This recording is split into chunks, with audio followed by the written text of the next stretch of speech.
నిధులు సేకరించకుండా అన్నిటికీ ఆయనే అడ్డుపడి బీజేపీ ఏ బిల్లు పెట్టినా చేయెత్తినటువంటి వ్యక్తి. దేనికోసం చేశారు అంటే అది రాష్ట్రం కోసం మాత్రం అనుకోవద్దు. రాష్ట్రం కోసం చేస్తుంటే కేంద్ర ప్రభుత్వం నుంచి ఆనాడు జగన్మోహన్ రెడ్డి తీసుకొచ్చేవేంటో చెప్పాలి. అంటే రాష్ట్రం కోసం ఏం చేయలేదు, కానీ ప్రతి బిల్లుకి చెయ్యెత్తారు. ఎందుకు ఎత్తారు అంటే ఆయనకి అందులో స్వలాభం ఉంది.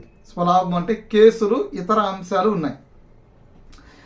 ఆయన చేస్తున్నటువంటి అవినీతికి సంబంధించిన అంశాలు కేంద్ర ప్రభుత్వ సహాయ సహకారాలు కోరుకున్నాడు.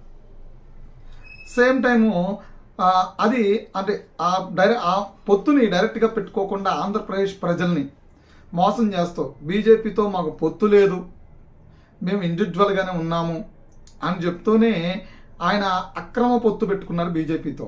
అది షర్మిల మళ్ళొకసారి చెప్పారు. ఇది అందరికీ తెలిసిన విషయమే. మరి రాజకీయ వ్యభిచారాన్ని ఎందుకన్నా